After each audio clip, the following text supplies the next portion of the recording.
Good morning friends. कैसे हैं आप सभी? उम्मीद करता हूं कि आप सब अच्छे होंगे। कल पहली लेक्चर सीरीज में मैंने आप लोगों को कोशिका के बारे में बताया। कोशिका कितने प्रकार की होती है, कोशिका के कोशिकांग कितने प्रकार के होते हैं। आज के वीडियो लेक्चर में मैं एक बहुत ही महत्वपूर्ण टॉपिक जो कि हर एग्ज़ाम में पूछा जाता है वो है ह्यूमन डिजीज़। मानव रोग से संबंधित प्रश्नों को मैंने शामिल किया है।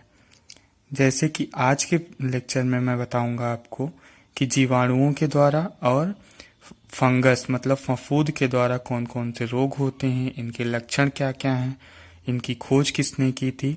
इस तरह के प्रश्नों को मैंने लगभग 80 से ऊपर प्रश्नों को मैंने इसमें शामिल किया है। आपसे उम्मीद है कि आप मेरा साथ देंगे। एक एक क्वेश्चन को आप देखते चलें और उसे रिवीजन करते चलें। पीडीएफ नोट्स के लिए मैं डिस्क्रिप्शन बॉक्स में इसकी लिंक डाल दूंगा, जहां से आप टेलीग्राम चैनल को ज्वाइन कर मेरे लेक्चर के पीडीएफ को आप डाउनलोड कर सकते हैं। चलिए शुरुआत करते हैं। मलेरिया रोग के बारे में आप सभी जानते हैं। पहला क्वेश्चन है कि मलेरिया रोग किस परजीवी के कारण होता है। तो प्लाज्मोडियम एक प्रजाति होती है जिसकी मादा एनाफिलीज के द्वारा क्या होता है, ये रोग उत्पन्न होता है। ये मादा एनाफिलीज जो होती है ये हमें काटती है और इससे क्या होता है, ये रोग उत्पन्न होता है। अब मलेरिया रोग का सर्वप्रथम प्रयोग किसने किया था? तो मेकुलाज साहब ने बताया कि मलेरिया एक शब्द है। किसने मलेरिया से पीड़ित व्यक्ति के रुधिर में मलेरिया परजीवी प्लाज्मोडियम की खोज की? तो लेवरन ने पहले इस परजीवी की खोज की। रोनाल्ड रास ने बताया कि मलेरिया का वाहक क्या है, मच्छर है।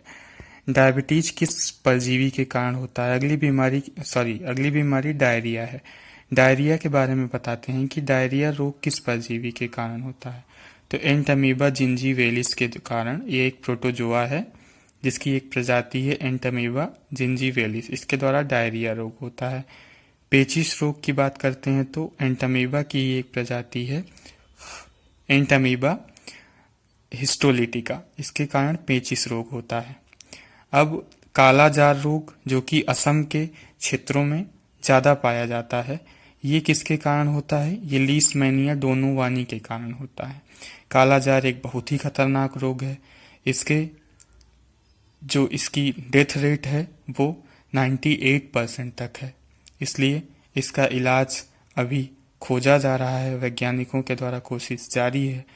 इस रोग के बारे में विस्तार से पढ़ने के लिए मैं अगले लेक्चर में इन रोगों के बारे में बताऊंगा। टिटेनस रोग किस विटामिन के कारण होता है? अब आप जानते हैं कि गांवों में हम सबको पता है, प्रचलित है कि जब कोई लोहा लग जाता है और उसमें जंग लगा होता है तो टिटनेस रोग हो जाता है। उससे बचने के लिए हम टिटनेस का टीका लेते हैं।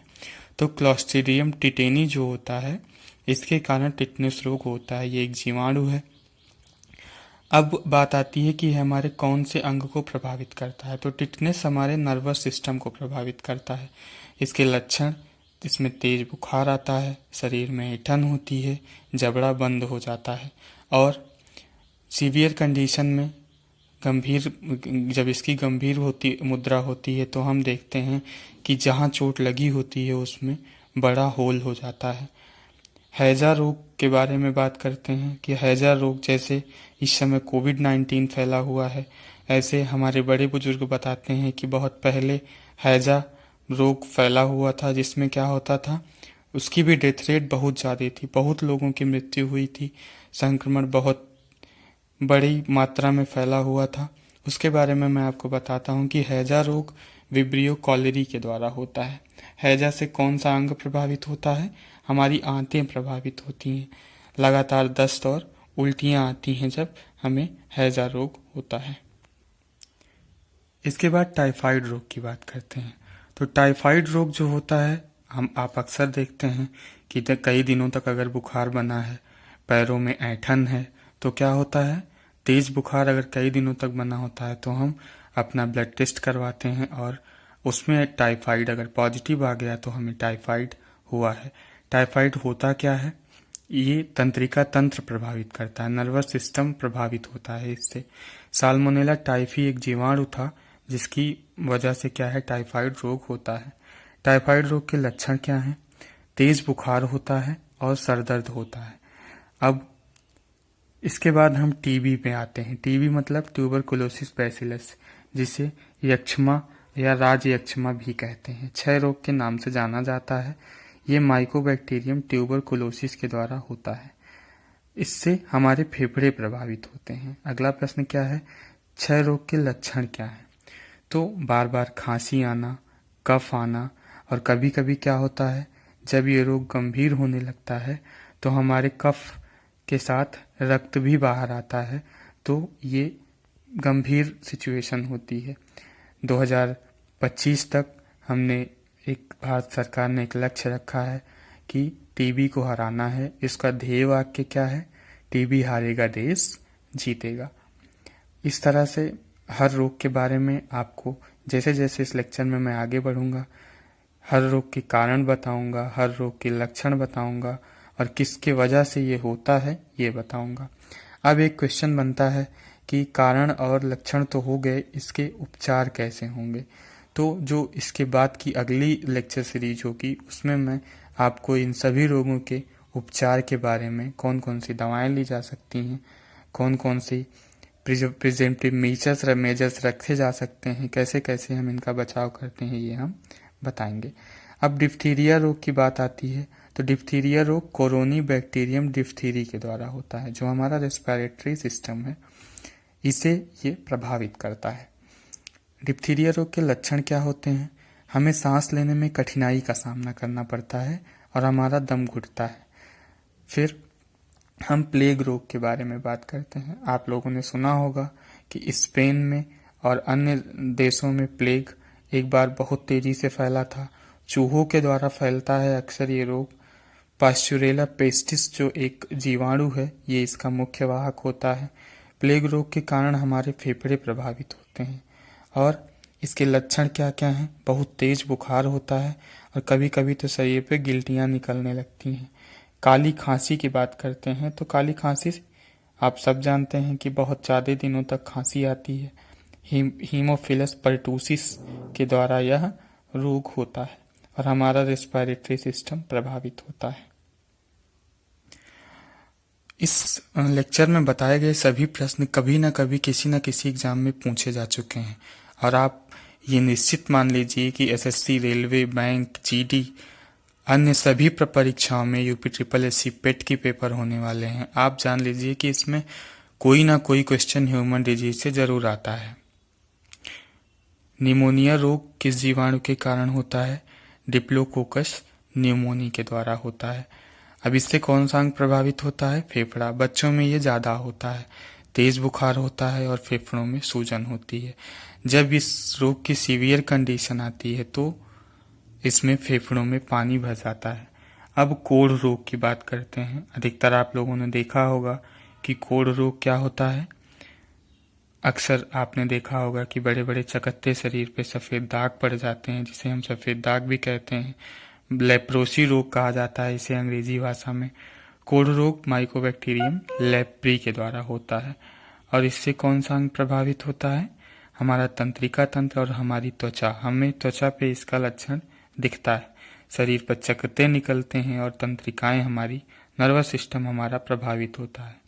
उस रोगी को क्या होता है? वो हमेशा चिड़चिड़ापन होता है। गोनोरिया रोग। अब जनन अंग के दो रोगों के बारे में, यौन रोग जिसे कहते हैं, ऐसे दो रोग जो बहुत इंपॉर्टेंट हैं उनके बारे में मैं आपको बताता हूँ। गोनोरिया रोग और सिफिलिस रोग, सुजाक और सिफिलिस कहते हैं। तो गोनोरिया रोग किसके कारण होता है? नाइसेरिया गोनोरियाई एक जीवाणु होता है जिसके कारण होता है। इससे हमारा मूत्र मार्ग प्रभावित होता है। अधिकतर स्वेलिंग, सूजन आ जाती है। इससे इसके लक्षण हमें दिखते हैं। अब सिफिलिस रोग, ये अधिकतर मेल्स में होता है, मीन्स ह्यूमन बॉडी के मेल्स में होता है, फीमेल्स में ये कम दिखता है। अब मानव जननांग जो होता है उसमें घाव हो जाते हैं। ये दोनों यौन संचारित रोग हैं।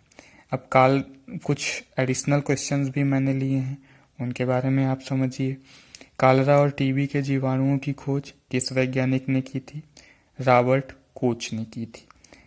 अब हेलमिंथ द्वारा होने वाली बीमारियों के बारे में, कुछ बीमारियां जो होती हैं हेलमिंथ के द्वारा होती हैं, जैसे अतिसार है, फाइलेरिया है, और इसके बाद क्या है, दो और रोगों के बारे में मैं आपको बताता हूँ, जैसे कि एक डायरिया रोग है और एक एस्केरिस।